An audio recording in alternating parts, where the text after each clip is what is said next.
Hello and welcome back to the Love Talk Show, and today we are talking about the good and the bad. Before the break we had Carla sharing her a little bit of her experience, right? Growing up, seeing your parents setting a very good example to you, and you have a sister, right? Yes. And one of the things that stood out for you, Carla, you said, was the way your father handled arguments with your mother. Mm-hmm. So both of them set good examples. Your mother being very caring, disciplined, and teaching you guys how to look after the house, always finding time in her busy schedule to make sure she would teach you guys good manners, right? Yeah. And your father being very patient, very calm to deal with it whenever there was an argument, right? So let's turn now the gun at you, Rennan, and let us know them. How was it growing up around parents, family members, seeing the examples that you were surrounded with? So with me it was completely the opposite, no? Carla had an excellent reference from both her parents, but with me was the opposite. Right. My whole family was messed up in the love life. Mm-hmm. My aunties and uncles, they were all getting into relationships, divorcing, have children with someone, having another child with someone else. I had no uncles and aunties that they were single, time was passing 20, 30, 40 and they were still single, not entering into any relationships. So with my parents was very bad as well, because my father, he used to drink a lot, he was an alcoholic, he used to smoke, he was very violent when he was drunk, he used to break everything inside of the house. He was a womanizer as well, the kind of man that when a woman is passing by, he beeps and speaks to her, and sometimes my mother was by his side and he used to do it anyway. He used to have a lot of affairs as well, sometimes even with some of our neighbors, and prostitutes and things like that. So I had a very bad reference from him. Are you the only child? So I have a sister as well. You have a sister, yeah, younger or sister. older than you? A younger sister. Younger sister. So that's the kind of example you were surrounded with. Yeah. Right? Did you remember witnessing? It's a similar question that I asked Carla. Do you remember witnessing any particular event that happened with your parents? Something that really stood out and perhaps somehow, stained your memory. Because now we are talking about the bad side, right? Do you remember anything in particular? So there were many situations. I saw many fights of them, sometimes physical fights. My father was very aggressive. And I was very young. I remember one day that he punched her in the face and she was bleeding her nose, and it was very, very scary for me. Another day I came from school and I saw our table. We had a big glass table and he broke it. There was blood everywhere. So I found that situation many times. And there was a particular moment as well that I thought was very bad. When I was around 11, 12 years old, my father approached me and he said, we need to have a man-to-man talk. And then he started to tell me that I was a man and I needed to have a lot of girlfriends and sleep around as much as I could. He was a man. He told you all that? He told me that. At the age of 11? 11, yeah. I was around 11. And he said that he was married to my mother, he loved her, but he was a man. And because he was a man, he used to have other relationships, sleep around with other women, and that was very shocking for me. In that moment, my vision about him changed completely. I could not see him anymore with respect. I started to develop grudges against him to the point that I said, I don't want to get married ever. No, because I have seen... That's what I wanted to ask you. Your conception about marriage. How was it? Because seeing all that, how did you see marriage? How did you see yourself in the future? So I used to think that all good men, they would get married with a woman that was very bad.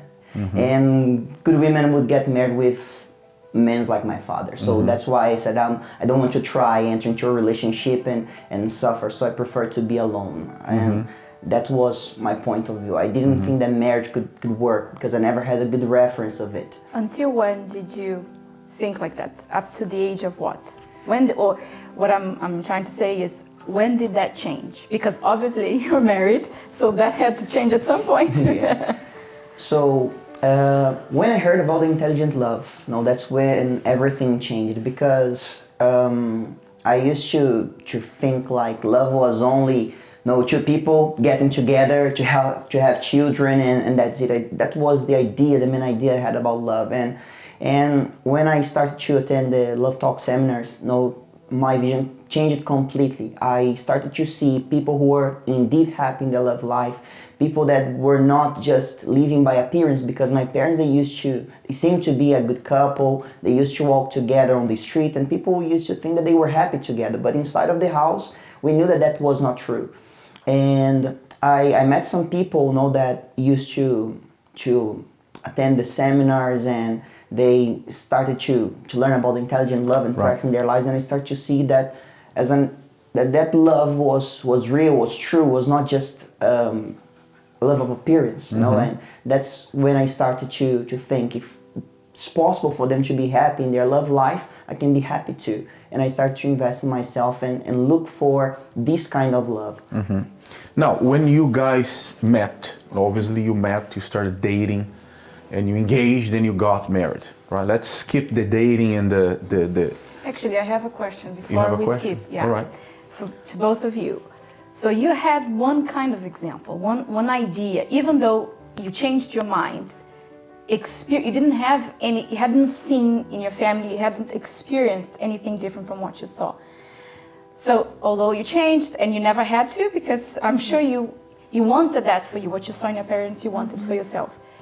But what that experiences you've had influencing your choice, what were you looking for? So when you thought, okay, I want to be married, what were you looking for in a man? For me? Okay. Well, I was looking for a man that, first of all, was faithful. And he was caring, loving, and patient. Yes, very patient, because I am on the other side. Okay, I understand that. One of you would need to be patient. Yes, so very patient, isn't it? Understanding, and also likes to hear, because I like to talk. All right. So I had to see. I like to talk, and and the most important was to be faithful, because I saw that in my parents, faithfulness. And that's something that I always wanted in a man, someone that was sincere, open, and he wouldn't hide, be who he is. So that's my main focus that I was looking for. Yeah. How about you, Rennan? So I was looking for a woman that was faithful as well. Someone that would care for me and would be by my side in good and bad times. I wanted to have someone to share good and bad moments together. Someone to support me when I needed, someone to give that word of encouragement when I needed. So, and that's what I was looking for. Of course, I found everything in her, including the beauty and so on. Wow, some love declaration here right now. Love is in the air. So what I wanted to ask is this. Okay, then you got married. Now it's real. Okay? So did you, for example, I don't know, maybe in your case, did you have to confront a situation where you saw that perhaps you were behaving a little bit like your father? Because I'm asking you that because the same happened to me. I think I've shared here already, I'm not sure, but I experienced the same thing with my father at a very young age, exposed to those things, and seeing my parents arguing a lot, and the way my father would treat my mother. He was never physically violent, but his words were extremely sharp, right? But I hated that, and I told myself, I'll never do that. But then I saw myself doing that to my wife, especially the silent treatment, which he would do to my mother, and I didn't like it because there was silence in the house. There was an animosity between my parents, and that affected me a lot. So then I saw myself doing that to my wife at the beginning of our relationship. So was there anything that you perhaps told yourself, I'll never do that, I'll never be like that, but then you found yourself struggling a little bit towards Carla?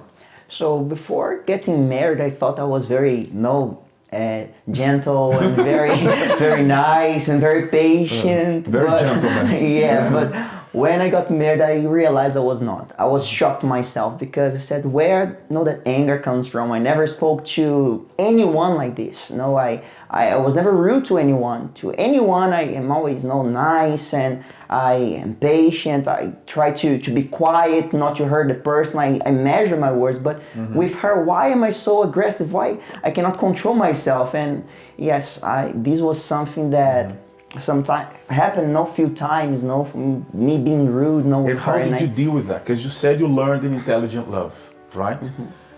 Okay, I believe that by learning intelligent love, it helped you then deal with the situation, right? So how did you apply that? So one thing that me and Carla, we agreed is that we were not like sleep over with an issue. We would always solve the problem on the day. We always finish our day with a kiss, good night. And until now, no, it has happened. No, Right. Every day we can be angry with each other. So let's talk, let's solve it, and then we kiss each other and good night. And even in the days that we are angry, we try to be closer to each other on the bed. No, because we don't want to allow situations and Right. problems to affect our relationship. So Here we see how examples can mold people, right? Can mold an individual. That's what we're trying to share with you here today. As a matter of fact, once a month you'll have this show. How examples can mold someone, can mold a person. And that's what happened to you, right? Even though you kind of, you told yourself, I'm not gonna do what my father's doing to my mother. I don't like that. I don't like the way he treats my mother, and so on and so forth.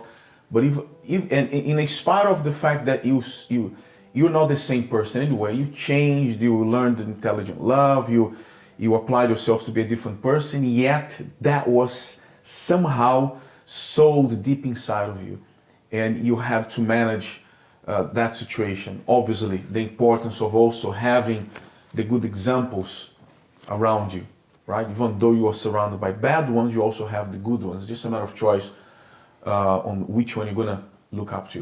And I have more questions about that, but before we ask any more, let's go for a quick break and we'll be back in a few. Stay with us.